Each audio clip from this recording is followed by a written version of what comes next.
नमस्कार. तुम्हा सगळ्यांचं पुन्हा एकदा मनपूर्वक स्वागत आहे. मी तुमच्यासाठी आज भगवद्गीतेचा 4था अध्याय घेऊन आलेली आहे. तर चला सुरुवात करूया भगवद्गीतेच्या 4थ्या अध्यायाला. श्रीकृष्ण भगवान की जय. ओम नमो नारायणा. भगवद्गीतेच्या 4थ्या अध्यायाचं नाव आहे ज्ञान कर्म संन्यास योग. चला सुरुवात करूया. श्री भगवान म्हणाले, मी हा अविनाशी योग कल्पांच्या आरंभी सूर्याला सांगितला होता. पुढे सूर्याने आपला पुत्र मनू याला सांगितला आणि मनूने आपला पुत्र इश्काऊ राजाला सांगितला. अशा रीतीने परंपरेने प्राप्त झालेला हा योग पुष्कळ राजर्षींनी जाणून घेतला. परंतु हे परतंप, काळाच्या ओघात परंपरा खंडित झाली आणि या जगात हा योग लोप पावला. तू माझा भक्त प्रिय सखा आहेस, म्हणून हा प्राचीन योग आज मी तुला सांगत आहे. कारण हा योग अतिशय उत्तम आणि रहस्यमय अर्थात मार्मिक विषय आहे. अर्जुनाने विचारले, तुमचा जन्म तर हल्लीच झाला आहे आणि सूर्याचा जन्म तर अतिशय प्राचीन आहे. मग तुम्ही कल्पारंभी सूर्याला या योगाचा उपदेश केला होता, हे मी कसे समजावे, कसे जाणावे? श्री भगवान म्हणाले, हे अर्जुन, तुझे आणि माझे पुष्कळ जन्म होऊन गेले आहेत. हे परतंप, त्या सर्वांना तू जाणत नाहीस, पण मी जाणतो. मी अजन्म, अविनाशी आणि सर्व भूतप्राणांचा ईश्वर असूनही आपल्या प्रकृतीचा आश्रय घेऊन स्वतःच्या योगमायेने साकार रूपात प्रकट होत असतो. जेव्हा जेव्हा धर्माचा ह्रास होतो आणि अधर्म वाढतो, तेव्हा तेव्हा हे भारत, मी स्वतःला सगुण साकार रूपात लोकांसमोर प्रकट करतो. साधू पुरुषांचा उद्धार करण्यासाठी, दुष्टकर्मे करणाऱ्यांच्या नाशांसाठी आणि धर्माच्या संस्थापनेसाठी मी स्वतः युगोयोगी प्रगट होत असतो. हे अर्जुन, माझा तो जन्म आणि कर्म दिव्य अर्थात निर्मळ व अलौकिक आहेत. असे जो मनुष्य तत्त्वज्ञ जाणतो, तो देह त्यागानंतर पुन्हा जन्माला येत नाही, तर मलाच प्राप्त होतो. आसक्ती, भय आणि क्रोध यातून सर्वथा मुक्त झालेले, पूर्णपणे मतपरायण झालेले, माझा आश्रय ग्रहण करणारे, आत्मज्ञानरूपी तपश्चर्येने पवित्र झालेले असे बरेचसे पुरुष यापूर्वी सहजच माझ्या स्वरूपाला येऊन मिळाले आहेत. अर्थात ते मलाच प्राप्त झाले आहेत. जे मला असे भजतात, मी सुद्धा त्यांना तसाच भजतो. अर्थात त्यांच्या भावनेरूप त्यांना फळ देतो. कारण हे अर्जुन, सर्वजण सर्व प्रकारे माझ्याच मार्गाचे अनुसरण करत असतात. या मनुष्यलोकी कर्माचे फळ इच्छिणारे लोक देवतांची उपासना करतात, कारण त्यांना त्यांच्या या कर्मापासून उत्पन्न होणारी सिद्धी लवकरच मिळते. गुण व कर्म यांच्या भेदानुसार ब्राह्मण, क्षत्रिय, वैश्य व शूद्र असे 4 वर्ण माझ्याद्वारे उत्पन्न करण्यात आले आहेत. अशा प्रकारे जरी मी त्या सृष्टीरचनावादी कर्माचा करता असलो, तरी मज अविनाशी परमेश्वराला तू वास्तविक अकर्ताच जाण.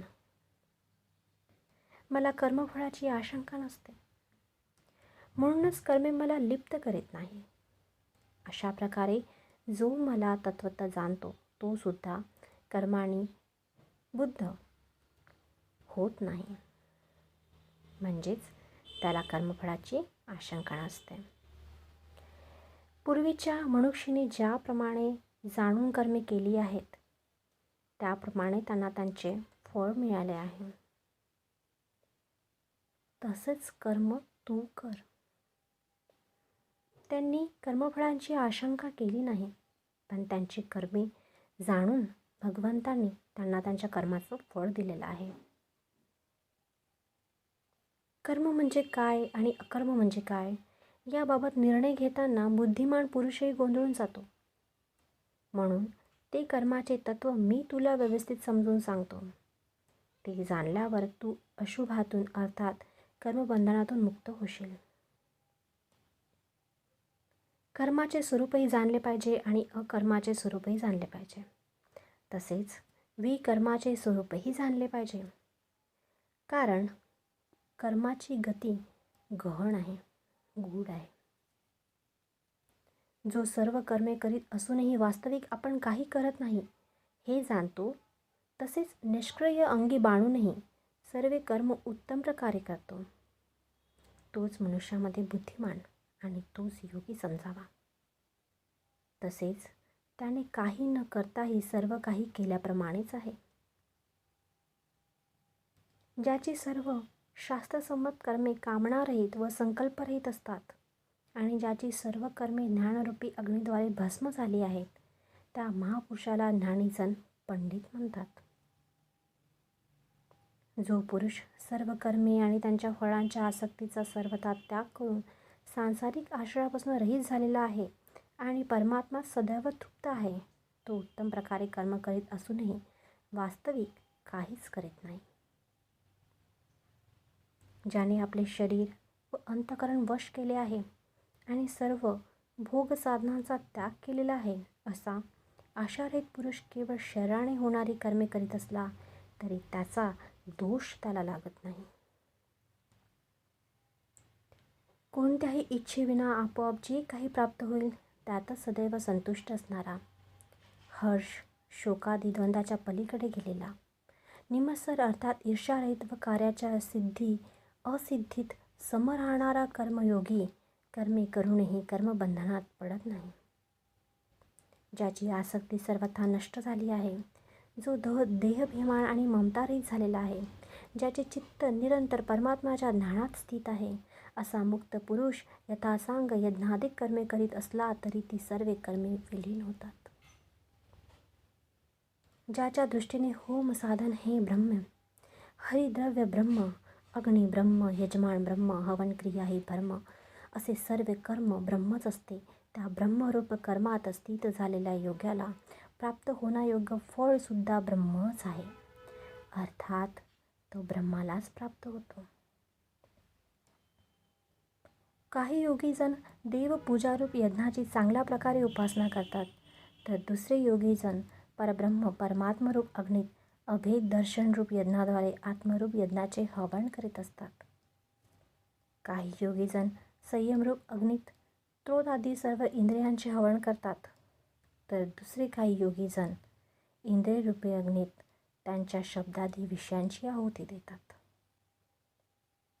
काही योगीजन ज्ञानाने प्रदीप्त झालेले आत्मसंयम योगरूपी अग्नीत इंद्रियांच्या व प्राणांच्या सर्व क्रियांचे हवन करीत असतात. काही जण ईश्वरापर्ण बुद्धीने लोकसेवेसाठी द्रव्ययज्ञ करतात. काही जण स्वधर्म पालनरूपी तपोयज्ञ करतात. काही जण अष्टांग योगरूपी यज्ञ करतात. काही जण अहिंसा वगैरे कठोर व्रत धारण करतात, तर काही प्रयत्नशील पुरुष भगवंताच्या नावाचा जप व शास्त्रांचे अध्ययनरूप ज्ञानयज्ञ करतात. प्राणायामाची साधना करणारे काही योगीजन अपानरूपी अग्नीत प्राणद्रव्याचे हवन करतात,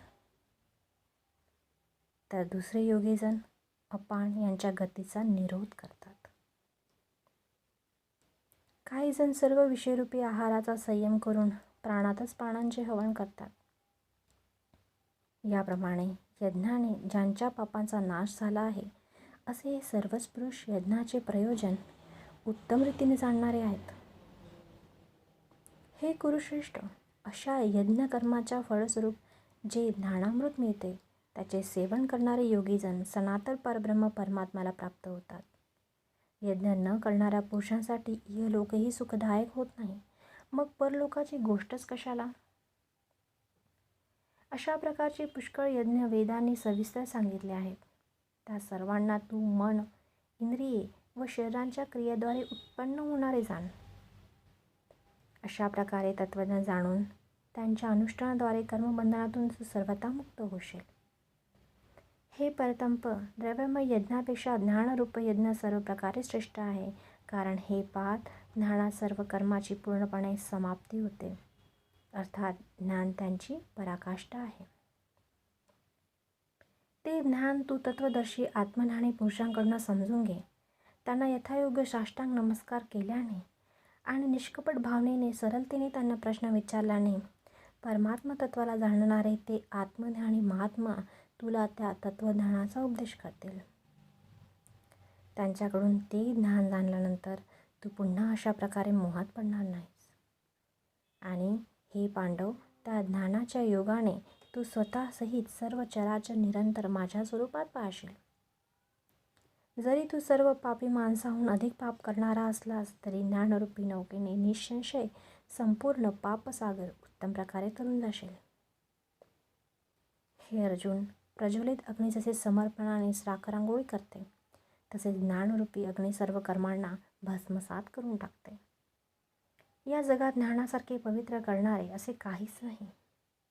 ते ज्ञान कर्मयोगाद्वारे उत्तम प्रकारे अंतःकरण शुद्ध झालेल्या मनुष्याच्या अंतरंगात कालांतराने आपोआपच प्रकट होते. जितेंद्रिय, साधना तत्पर, श्रद्धाळू माणसाला असे ज्ञान प्राप्त होते. हे ज्ञान प्राप्त होताच त्याला तत्काळ भगवंताची प्राप्ती होते. त्याला परमशांती मिळते. विवेकहीन, श्रद्धारहित आणि संशयी पुरुष परमार्थापासून अवश्य भ्रष्ट होतो. अशा संशयी पुरुषाला तर सुखही मिळत नाही, तसेच त्याचे इहलोकही साधत नाही आणि परलोकही साधत नाही. अर्थात तो दोन्ही लोकी भ्रष्ट होतो. हे धनंजय, ज्याने कर्मयोगाद्वारे आपली सर्व कर्मे परमात्म्याला अर्पण केली आहेत आणि ज्ञानाद्वारे ज्याचे सर्व संशय नष्ट झाले आहेत, अशा परमात्मपरायण पुरुषाला कर्मे बंधनकारक ठरत नाहीत. म्हणून हे भारत, तू आपल्या हृदयातील या अज्ञानजन्य संशयाचा ज्ञानरूप खडाग्नाने नाश करून समत्व बुद्धिरूपी कर्मयोगाचा अवलंब कर आणि युद्धासाठी सज्ज हो. भगवान श्रीकृष्ण आणि अर्जुन यांच्यामधला हा संवाद ज्ञान कर्म संन्यास योग म्हणून 4थ्या अध्याय रूपामध्ये प्रकट झाला. इथे आपला हा 4था अध्याय समाप्त होतो.